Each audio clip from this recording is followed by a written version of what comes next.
Hi viewers, எல்லாரும் எப்படி இருக்கீங்க? பிக் பாஸ் சீசன் 9 தமிழ் கிட்டத்தட்ட கிளைமேக்ஸுக்கு வந்துட்டாங்க. ஆல்மோஸ்ட் 100வது நாள் முடிய போகுதுன்னு நினைக்கிறேன். பழைய கண்டஸ்டன் எல்லாத்தையுமே உள்ள கொண்டு வந்துட்டாங்க. பார்வதியையும் கம்ருதீனையும் தவிர எல்லாருமே வந்திருக்காங்க. ஒரு மாதிரி இப்போ ஒரு மசாலா சும்மா சண்டை அப்படி கிளப்புற மாதிரி ஒரு ப்ரொமோல அது இதுன்னு போட்டுக்கிட்டு இருக்காங்க. பட் எதுவுமே வந்து பெருசா இன்ட்ரெஸ்டிங்கா இல்ல. பட் ஓவரால் இந்த 100 நாள்ல மோஸ்ட்லி அதிகமா காட்டின ப்ரொமோஸ்ல அதிகமா எனக்கு தெரிஞ்சு நான் பார்த்த வரைக்கும் 100 நாள் சீரியஸா சொல்றேங்க. 100 நாள் அட்லீஸ்ட் ஒரு 70 to 80 டேஸ் நான் கவர் பண்ணியிருப்பேன். மொதல் ஒரு 2 to 3 வீக்ஸ் தான் நான் பார்க்கல. அதுக்கப்புறம் நான் டைம் கிடைக்கும் போது எல்லாமே அந்த 1 hour எல்லாமே நான் பார்த்தேன். நான் அதிகமான ப்ரோமோஸ்ல இருந்தது ஒன்னு பார்வதி, இன்னொன்னு கம்ருதீன். அதுக்கப்புறம் கொஞ்சம் கொஞ்சம் அங்கங்க வந்து எஃப்ஜே, அரோரா எல்லாமே கவர் பண்ணாங்க. பட் ஓவரால் இந்த 100 நாள் எபிசோட்ல அதிகமா வந்து கவர் பண்ணது வந்து அதிகமா பேசப்பட்டது பார்வதியின் கம்ருதீன். ஆப்வியஸ்லி அவங்களுக்குள்ள ஒரு ரிலேஷன்ஷிப் இருந்திருக்கலாம், எது வேணாலும் இருக்கட்டும். பட் ஆனா இந்த பர்டிகுலரான season 9 Bigg Boss Tamil season 9 இதை வந்து வெளியில எடுத்துட்டு போனது, பேச வச்சது, பெரும்பாலான ஒரு இன்சிடென்ட்ஸ் உள்ள இருக்கிறது வெளியில போனது அதிகமானது வந்து பார்வதியின் கம்ருதீன்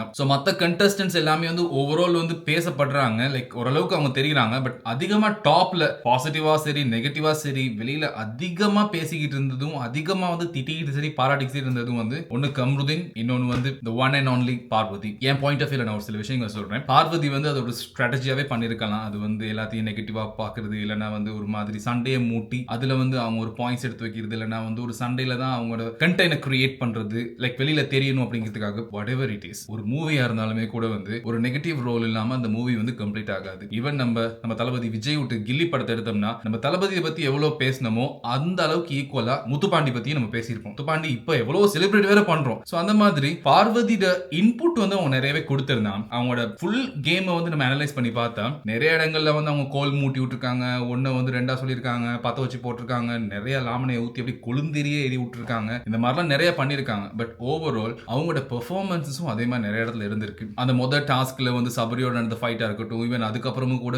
கண்டினியூஸா போயிட்டு உள்ள விளையாண்டாங்க, அடிபட்டும் கூட அவ்வளோ அக்ரெசிவா விளையாண்டாங்க. அண்ட் அந்த மாதிரி மற்ற எல்லா டாஸ்கா இருக்கட்டும், பட் வீட்டு வேலைகள்லாம் விட கொஞ்சம் ஒப்பேத்திக்கிட்டு அது மாதிரி சமாளிச்சுக்கிட்டு அந்த மாதிரி தான் இருந்தாங்க. பட் இருந்தாலுமே கூட வந்து ஒரு நெகட்டிவா சரி, ஒரு சண்டையை போட்டுக்கிட்டு சரி, ஒரு வம்பை இழுத்துக்கிட்டு சரி, அவங்க ஏதோ ஒன்று பண்ணிக்கிட்டு மிச்ச அவ்வளவு பேத்தையும் அவங்க தனியா கவர் பண்ணிக்கிட்டு இருந்தாங்க. மிச்சம் இருந்த ஒரு 15-20 கண்டஸ்டன்ட் இவங்க தனியா இவங்களை சமாளிக்க முடியாத அளவுக்கு மிச்சவங்க எல்லாம் தடுமாறுறாங்க அப்படின்னு என்ன அர்த்தம்? One of the toughest contestant இவங்க. அவங்களுக்கு வந்து ஒரு சப்போர்ட் தேவைப்பட்டுச்சு. அதுக்கு ஆரம்பத்துல வந்து நம்ம வாட்டர்மெலன் ஸ்டாரை யூஸ் பண்ணாங்க. அதுக்கப்புறம் வந்து கம்ருதீன். ஆப்வியஸ்லி வந்து கம்ருதீனும் ஒரு one of the good contestant தான். ஏன்னா நிறைய இடத்துல பெர்ஃபார்மன்ஸ் பார்த்திருக்கோம். பட் யாருமே இங்க வந்து குழந்தைங்க இல்ல, எல்லாமே அடல்ட் தான். எல்லாருமே வந்து செல்ஃபா யோசிக்கக்கூடிய அளவுக்கு எல்லாத்துக்குமே இருக்கு. கேமராவுக்கு முன்னுக்கு என்ன போர்ட்ரேட் ஆகும், என்ன வெளியில தெரிய வரும், நம்ம இதெல்லாம் பண்ணா எப்படி எல்லாம் வெளியில போகும் அப்படிங்கிறது எல்லாத்துக்குமே தெரிஞ்சிருக்கும். சோ தெரிஞ்ச ஒரு சில விஷயங்கள் வந்து அவங்களுக்குள்ள பண்றது வந்து நம்ம அதை பத்தி ஒண்ணுமே பண்ண முடியாது. பட் ஆனா இந்த பிக் பாஸ் சீசன் 9 இது வந்து வெளியில அதிகமா தெரிஞ்சு பேசப்பட்டது, இவ்வளவு தூரம் வந்து வைரல் ஆகுதுன்னா அதுக்கு ஆப்வியஸ்லி பார்வதி ஒரு காரணங்கிறது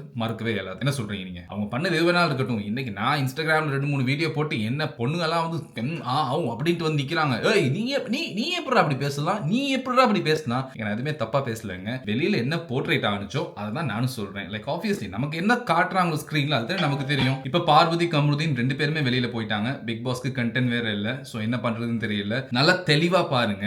இந்த 2 வீக்ஸ்ல பார்வதியின் கம்ருதீன் வெளியில போனதுக்கு அப்புறம் அவ்வளவு கண்டஸ்டன்டையும் உள்ள கூட்டு வந்தாங்க. ஸ்டில் எனக்கு பெருசா பார்க்கிறதுக்கு ஒரு இன்ட்ரெஸ்டே இல்ல. அந்த ஒரு ஃபீலிங்கே வர மாட்டேங்குது. நான் யூசுவலா வந்து பார்வதி கம்ருதீன் இருக்கும்போது அது ஒரு சண்டையா இருந்தாலும் அது ஒரு மாதிரி கியூரியஸா இருக்கும். என்னவா இருக்கும், ஏன் இப்படி சண்டை போட்டுக்கிட்டாங்க, ஒருவேளை என்ன பண்ணிருப்பாங்களா இருக்குங்க, ஒருவேளை அப்படியா இருக்குமோ அப்படின்னு நான் ஒருவேளை சம்டைம்ஸ் யோசிச்சு வேற பார்ப்பேன் நான், எதனால நடந்துச்சு அப்படின்னு சொல்லிட்டு. அந்த ஒரு கியூரியாசிட்டி வந்து பார்வதியின் கம்ருதீன் இருக்கும்போது யூசுவலா இருந்துகிட்டே இருந்துச்சு. பட் இப்போ அவங்க போனதுக்கு அப்புறம் இன்னைக்கெல்லாம் நான் ப்ரோமோஸ் பார்த்தேன், எனக்கு அது ஒரு மாதிரி ஃபீலே ஆகல. சரி என்னவா இருக்க போகுது சும்மா அப்படின்னு சொல்லிட்டு. இந்த உள்ள வந்து நம்ம வாட்டர்மெலன் ஸ்டார் ஒரு சண்டை போடுறதா இருக்கட்டும், நம்ம வினோத் அவர்களோட அண்ட் நம்ம பிரவீன் அந்த ஏதோ சொன்னதா இருக்கட்டும், எல்லாமே வந்து ஒரு மாதிரி ஓவர் ரேட் பண்ண மாதிரி, ஒரு மாதிரி எக்ஸாஜரேட் பண்ண மாதிரி தான் இருக்கே தவிர பட் ஹானஸ்ட்லி வந்து உள்ள ஏதோ சம்திங் நடக்குது அப்படிங்கிற மாதிரி ஃபீல் ஆகல. பார்வதியின் கம்ருதீன் போனதுக்கு அப்புறம் உள்ள கண்டென்ட்டும் குறைஞ்சிருச்சு, சண்டையும் குறைஞ்சிருச்சு. சண்டைனால தானே இவ்வளவு நாள் வச்சு எல்லாத்தையுமே வந்து ஓட்டிக்கிட்டு இருந்தாங்க. சண்டையை வச்சு தானே இவ்வளவு தூரம் இத்தனை வாரங்கள் பிக் பாஸ் சீசன் வந்து கடத்தினாங்க. இப்போ அதுவும் இல்லாம போச்சு, ரொம்ப அப்படியே டல் ஆயிருச்சு. இப்ப கேட்டாலும் கேட்டிருப்பாங்க, சொல்ல முடியாது. பார்வதியின் கம்ருதீனை ரிக்வெஸ்ட் பண்ணி திரும்ப உள்ள வர சொல்லி ஆனஸ்ட்லி பார்வதி அண்ட் கம்ருதீன் அவங்களோட எஃபர்ட்ஸ் 100% கொடுத்தாங்க. ஈவன் அந்த அளவுக்கு எஃப்ஜே அண்ட் மத்த கண்டஸ்டன்ட் இப்ப வியானா கூட வந்து ஓவரா பண்ணிட்டு இருக்காங்க. நீ அப்படி இருந்த, நான் அப்படி இருந்தேன், நான் அப்படி இருந்தேன். பட் வியானா ஆப்வியஸ்லி எவ்வளவு தூரம் வந்து ஒரு ஃபேக் ரியாக்ஷன்ஸ் கொடுத்துக்கிட்டு ஒரு மாதிரி ஏமாத்திக்கிட்டு இருந்தாங்க அப்படின்னு நமக்கு தெரிஞ்சு, அப்படமா தெரிஞ்சு. ஒருத்தவங்க ஒரு விஷயத்தை ஃபேக்கா பண்ணும்போது லிட்டரலி கேமரால தெரியும் தானே. அண்ட் ஒரு சில கண்டஸ்டன்ஸ்க்கு நேச்சுரலாவே உள்ள சர்வைவ் பண்ண முடியல. பட் ஆனா ஒரு சில கண்டஸ்டன்ட் சீரியஸாவே நல்ல டஃப், பயங்கர டஃப், எஸ்பெஷலி பார்வதி. அவங்க பண்ணதெல்லாம் சரின்னு சொல்லுங்க, அவங்க நிறைய தப்பா பண்ணாங்க. பண்ணாங்க, நிறையவே தப்பா பண்ணாங்க. ஆனா அதை தெரிஞ்சு பண்ணாலும் தெரியாம பண்ணாலும் அதை போல்டா ஸ்ட்ராங்கா நான் இப்படித்தான் அப்படிங்கறது எடுத்து வைக்கிறதுக்கு ஒரு தைரியம் வேணும் இல்லையா? அந்த தைரியம் அவங்ககிட்ட அதிகமாவே இருந்துச்சு. பட் கமருதீன் இன்னும் கொஞ்சம் பெட்டரா விளையாண்டுருந்தா இன்னும் கொஞ்ச நாள் உள்ள இருந்திருக்கலாம். இப்ப எல்லாருமே சேர்ந்து வினோத் அவர்களை கார்னர் பண்ற மாதிரி இருக்கு. வினோத் அவர்கள் வந்து கோவத்தை குறைக்க மாட்டேங்கிறாங்க. கோவத்தை குறைச்சா அவர் இதெல்லாம் பண்றாரு, ஆனா உள்ள இதெல்லாம் வச்சுக்கிட்டு வெளியில அப்படி கண்ட்ரோல் பண்ற மாதிரி நடிக்கிறாரு அப்படின்னு வேற சொல்றாங்க. சோ அந்த மனுஷன் என்னதான் பண்ணுவாங்க? ஒண்ணு கோவத்தை காட்டணுங்கிறீங்களா, இல்லாட்டி கோவத்தை காட்ட வேணாங்கிறீங்களா?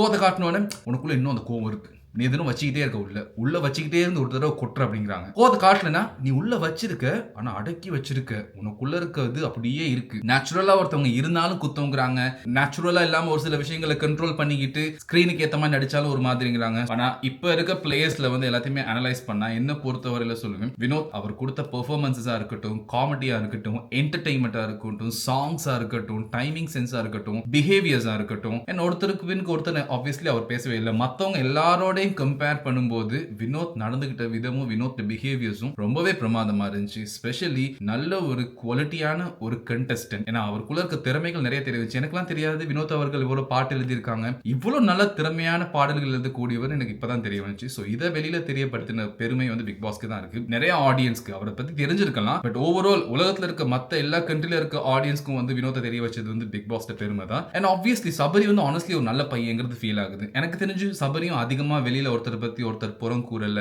அங்க பீட்டி சொல்றது இங்க வந்து சொல்றது அந்த மாதிரி பண்ணல. அந்த பையன் நேச்சுரலாவே வந்து அந்த விஷயத்தை வெட்டி கொடுத்து சாண்ட்ராவுக்காக வெளியில வந்து கஷ்டப்பட்ட மாதிரி இருந்துச்சு. அதை எங்கேயும் சொல்லி காட்டின மாதிரி தெரியல, ரொம்ப ஸ்போர்ட்டிவா ரொம்ப கூலா அதை எடுத்துக்கிட்டாங்க. ஸோ எனக்கு அந்த ஒரு குவாலிட்டி, அந்த ஒரு கேரக்டர் எனக்கு ரொம்பவே பிடிச்சிருந்துச்சு. மேபி எல்லாத்துக்கும் அது பிடிச்சிருக்கும்னு நினைக்கிறேன். அதனால தான் அவர் இன்னும் உள்ள சர்வைவ் பண்றாரு. அண்ட் மற்றபடி இருக்க கண்டெஸ்டன்ட்ல யாரும் வந்து என்ன பொறுத்தவரை சொல்ல மாட்டேன் வர்த் கப்ப ஜெயிக்கிறதுக்குன்னு சொல்லிட்டு.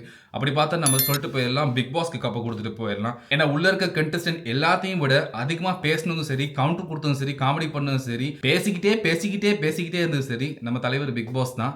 ஸோ அதனால அவருக்கு கப்ப கொடுத்துட்டு நம்ம விஜய் சேதுபதி அவர்களுக்கு வந்து ரன்னர் கொடுத்துட்டு போயிடலாம் நினைக்கிறேன். ஸோ உங்களோட ஒப்பீனியன் எப்படிங்கிறத கமெண்ட் பாக்ஸ்ல கொடுங்க. அடுத்து இன்னொரு வீடியோவில் சந்திக்கிறேன். இந்த வீடியோ பிடிச்சிச்சுன்னா சப்ஸ்கிரைப் பண்ணுங்க guys. See you.